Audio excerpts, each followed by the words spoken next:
Agent संपन्न हुआ। 7:04 हुए हैं, तो लगभग 5 मिनट पहले एज संपन्न हो चुका है। आज ये बात बताना चाहता हूं अभी कि कल हमारे एक सदस्य ने पूछा एजशाला के सायंकालीन सत्र में, कहा कि हमसे कहा भाई जी मालिश करते होगे तो ठंड लगती होगी। तुमने कहा ना, मालिश करते समय व्यायाम किया, व्यायाम का भी आज लाइव चलाया गया है, एज किया गया, उसका भी लाइव चल चुका है डॉक्टर साहब के फोन से, और अभिषेक के फोन से लाइव वाला चलाया गया था। तो व्यायाम करने के बाद जब मालिश करते हैं, मालिश स्वयं में एक व्यायाम है। व्यक्ति अपने आप कर रहा है या कोई दूसरा कर रहा है, तो दूसरा कर रहा है तो उसका व्यायाम हो रहा है। विशेष बात है, जो मालिश करता है स्वयं करोगे तो स्वयं अपना व्यायाम हो रहा है, व्यक्ति हाँफने लगता है। जब तेल हम लगाते हैं, मालिश का मतलब तेल चुपड़ना नहीं है, रगड़ना है। रगड़ करके जो हमारे पोर्स हैं, छिद्र हैं, रोमकूप हैं, उनके द्वारा अंदर प्रविष्ट कराना है। तभी कहा गया है कि घी से 8 गुना तेल उपयोगी माना गया है डॉक्टर साहब। कृतात् 8 गुणम तैलम मर्दनात् न तो भक्षणात् मर्दने न तो भोजने, मतलब कि घी से 8 गुना तेल उपयोगी है। कैसे? भोजन भक्षण मत कीजिए, उसको मर्दन कीजिए, मालिश कीजिए। छोटा बच्चा होता है, शैशव काल में उसकी मालिश माँ रोज करती है, तो मालिश जब करती है तो उसको तेल खिलाया नहीं जा रहा है, सिर्फ स्तन 1 वर्ष तक वो उसका यही ऐसे चलता रहता, अन्नप्राशन हो जाता है। 6 महीने बाद लवण शून्य उसको आहार दिया जाता है, लेकिन 6 महीने तक क्या लेता है? मालिश से शरीर उसका पुष्ट हो रहा है। तो वैसे हमारी स्किन है, खाती है, और खाती है तो बात हो गई खाने की, हमें तेल अंदर जा रहा है। लेकिन ठंड की बात बताइए, आज की तो ऐसी स्थिति थी कि बिजली न होने से, हमारे बिजली नहीं, सौर ऊर्जा वाला मामला है, तो बिजली यहाँ पर का उधर से लगा हुआ है दूसरे विभाग से, वहाँ पर कुछ अपना जाने पाप पुण्य, तो वहाँ पर बिजली न होने से ताज़ा पानी से स्नान करता हूँ। ताज़ा पानी अब था नहीं, अब टंकी का गंगा जल से भी ठंडा पानी था। मैंने पानी ऊपर डाला है तो लग रहा है कि वो सुन्न हो गया शरीर उतनी देर के लिए। नहीं करना चाहिए, लेकिन मालिश मैंने इसीलिए की। हालांकि हमारे शिष्य ने कहा, अभिषेक ने कहा कि इसमें थोड़ा गुनगुना मिला दें, गर्म करके मिला दें तो ताज़ा जैसा हो जाए, कर सकते थे। लेकिन हम कहने लायक नहीं रह जाएंगे कि हम ताज़े पानी से स्नान करते, गर्म पानी से या गुनगुने पानी नहीं करते। मिलाया तो हाँ या ना, तो हमारी बात झूठी हो जाएगी। मैं स्टेटमेंट देता हूँ मैं ताज़े, तो हमने डॉक्टर साहब ने हमसे कहा, उससे तुमने कहा नहीं बात हो जाएगी, मैं कहता हूँ तो हमारी कथनी करनी एक हो जाएगी, मैं नहा लूँगा। तो हमने आज ज़्यादा शरीर गर्म किया, ज़्यादा शरीर रगड़ करके किया। उधर सूर्य नमस्कार से ही हो गया था, भस्त्रिका किया उससे गर्म हो गया था, फिर मालिश और ज़्यादा किया। उसी पानी से नहा करके, वैसे नहीं खाली फेंक दिया पानी, चेहरे में साबुन लगते ही, बगलों में, जंघाओं में, और जहाँ इसमें पैरों में मोजे वोजे पहने वहाँ ज़्यादा गंदगी निकलती है, यहाँ से साबुन लगा करके और नहाया।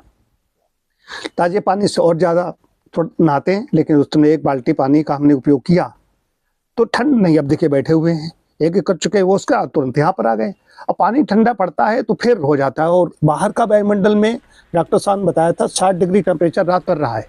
और अभिषेक से मैंने पूछा कि कितना टेम्परेचर है, उन्होंने कहा कि 6 है और फील्स लाइक 4। और ये तो बता रहा है गूगल, लेकिन डॉक्टर साहब बता रहे हैं जीआईसी में जो वेधशाला है वहाँ पर जाओगे तो यहाँ ज़्यादा बता रहा था, पेपर मार रहा था 5 डिग्री, 5.5 डिग्री आ रहा था, अमर उजाला में इधर आ रहा था। हरदोई उत्तर प्रदेश का सबसे ठंडा भी एक दिन रह चुका है। तो आज का भी वेधशाला का भी हो सकता है, पेपर देता है रोज रहता है, उसका पता चलेगा। लेकिन फेस लाइक 4 आज था, बिल्कुल आज लग रहा था कि ऊपर जब मैं छत पर गया हूँ दातून कर करके, मेरे संस्कार पड़ गए हैं ऊपर टहलना, वहाँ से वहाँ जाकर के उधर दातून थूकना, उधर देखना पूरा उद्यान, कौन टहला कौन नहीं टहला, सब सन्नाटा। और उधर एक टेंट तंबू लगा हुआ है, बाकायदा तंबू लगा, उसमें लोग अपने रजाई डाल करके अपने सो रहे हैं जो यहाँ श्रमिक काम कर रहे हैं। तो ये है। तो मालिश के बाद व्यायाम, मालिश करने का ठंड नहीं लगती है, ठंड से रक्षा होती है शरीर की।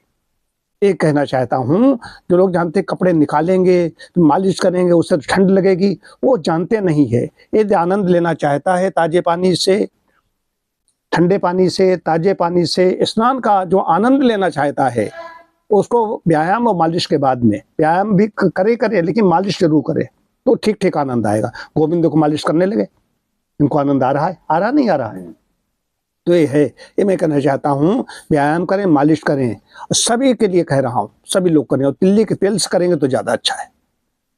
तिल तेल सबसे अच्छा माना गया है। जंग में गव्यम घृतम प्रधानम स्थावरे तिल तैलम प्रधानमित। जीव जगत में जो है उसमें गाय के घी को महत्व दिया गया है, और जो स्थावर है उसमें तिल तेल को महत्व दिया गया है। सर्वेशाम तेल जाता नाम तिल तैलम विशिष्यते। तेल की विशेषता बताई गई है, विशेषण है, और जितने भी आयुर्वेद में तेल सिद्ध किए जाते हैं सब तिल से ही किए जाते हैं, ये विशेष बात है। तो तिल के तेल से मालिश करें और ताजे पानी का आनंद लें।